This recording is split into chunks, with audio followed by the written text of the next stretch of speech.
Hello, my friends. Welcome back for another chapter of The Giver by Lois Lowry. Today, we are on chapter 11. Jonas felt nothing unusual at first. He felt only the light touch of the old man's hands on his back. He tried to relax, to breathe evenly. The room was absolutely silent, and for a moment, Jonas feared that he might disgrace himself now, on the first day of his training, by falling asleep. Then, he shivered. He realized that the touch of the hands felt suddenly cold. At the same instant, breathing in, he felt the air change, and his very breath was cold. He licked his lips, and in doing so, his tongue touched the suddenly chilled air.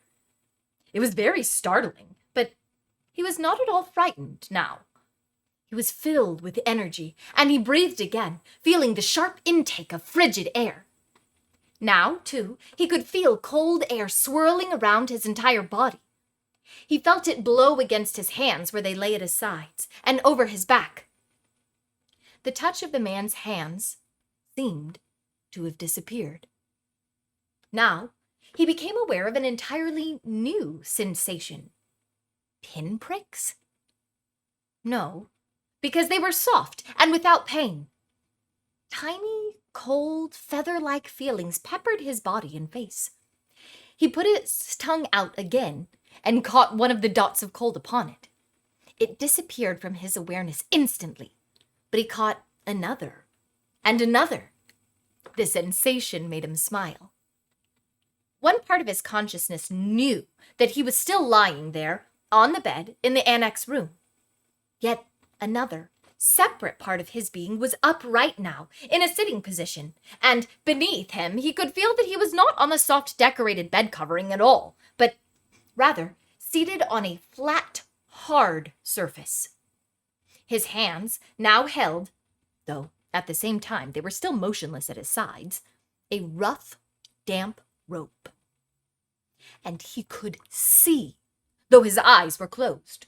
He could see a bright, whirling torrent of crystals in the air around him, and he could see them gather on the backs of his hands like cold fur.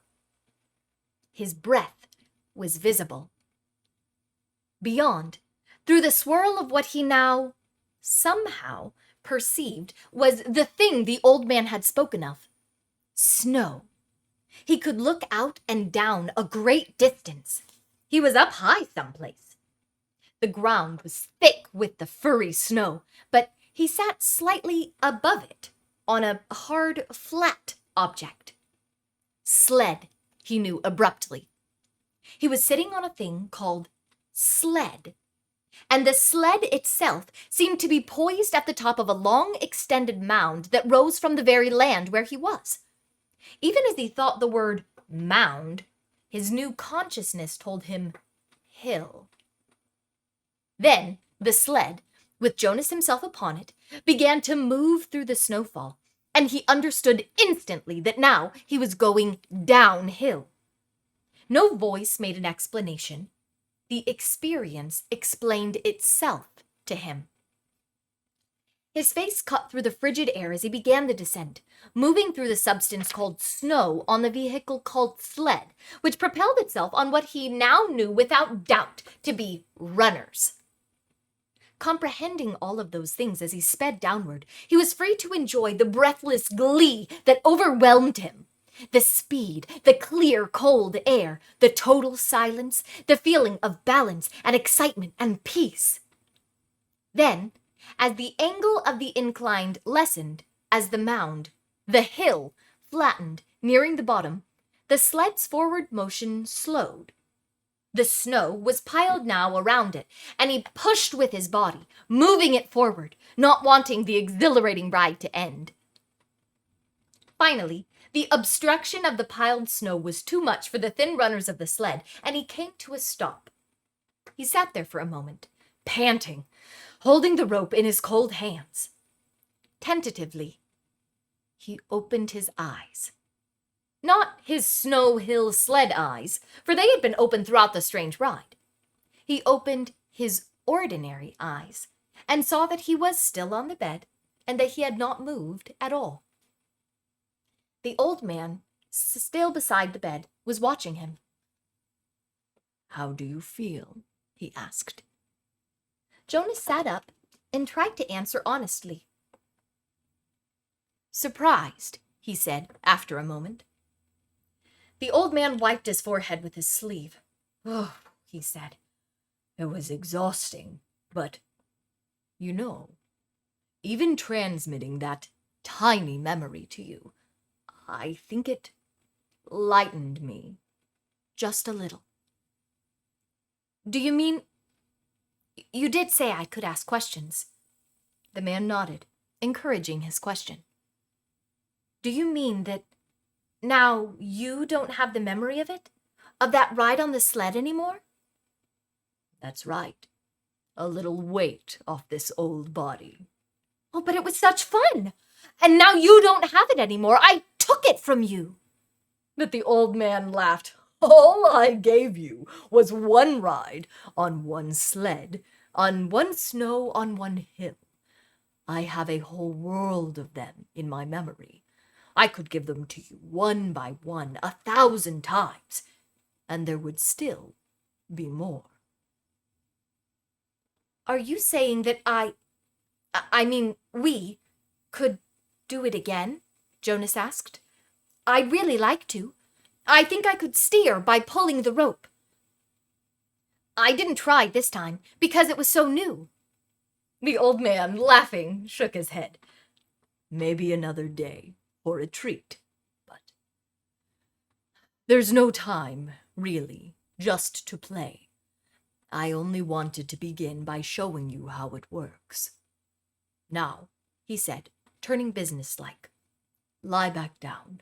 I want to—" Jonas did. He was eager for whatever experience would come next, but he had, suddenly, so many questions.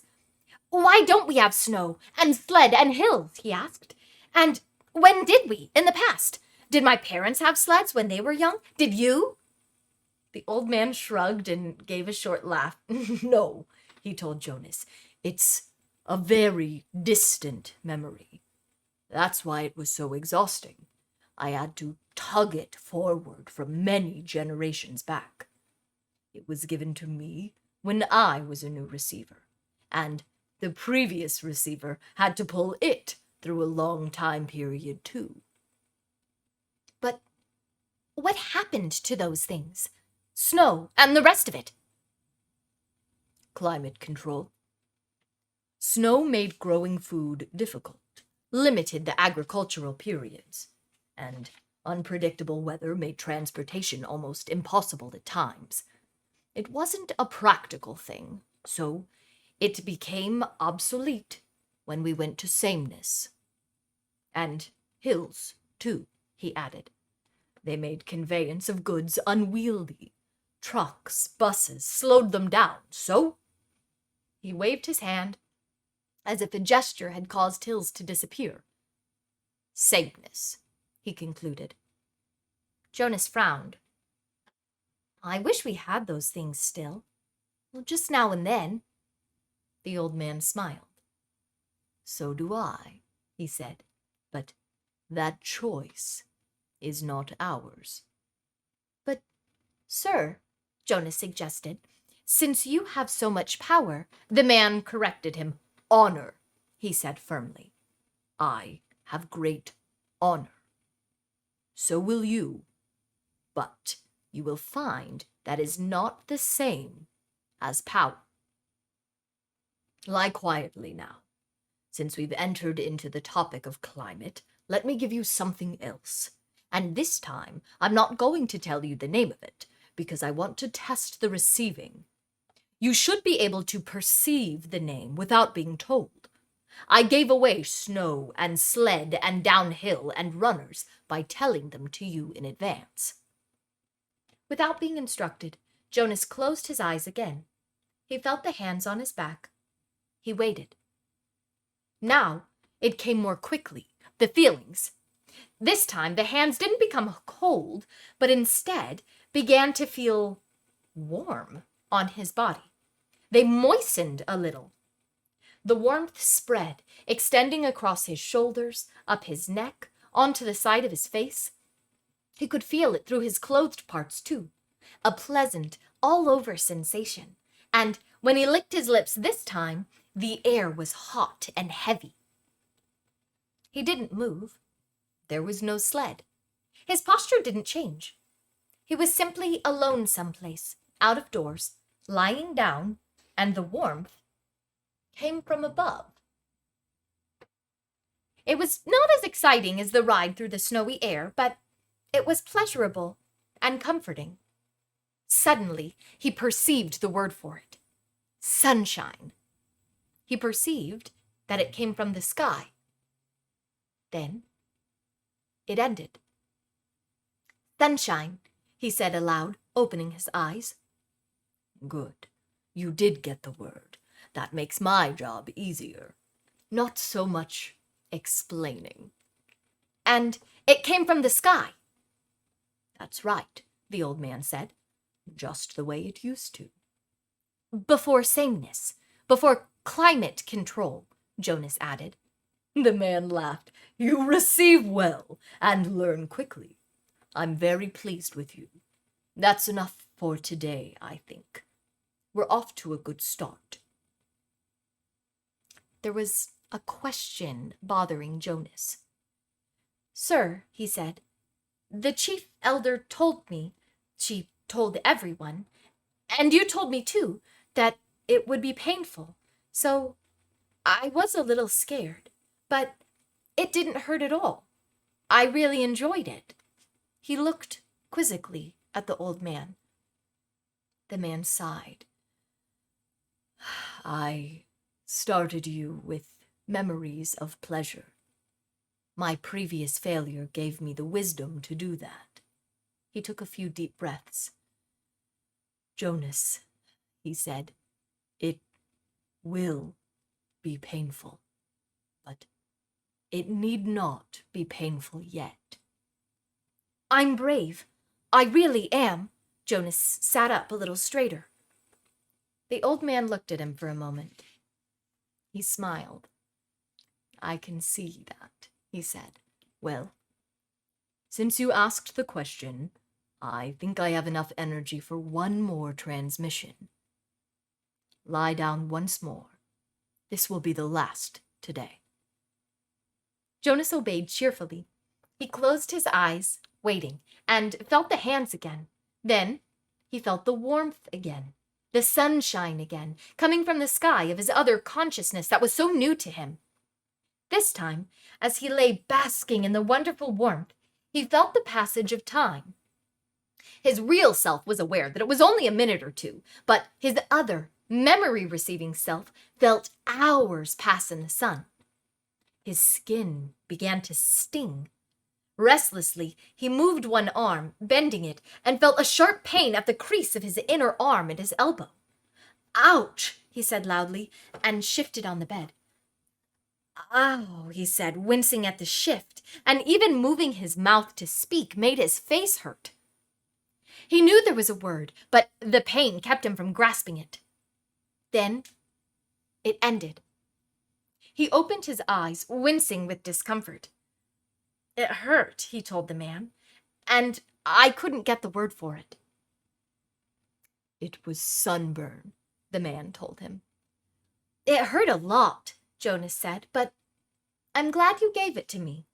It was interesting, and now I understand better what it meant that there would be pain.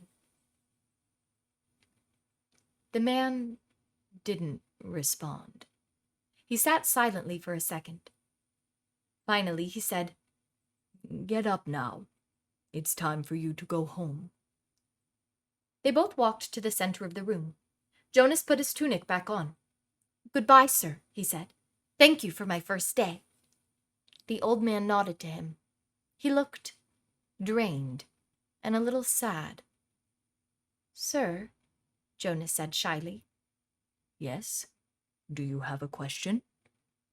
It's just that I don't know your name. I thought you were the receiver, but you say that now I'm the receiver, so... I don't know what to call you."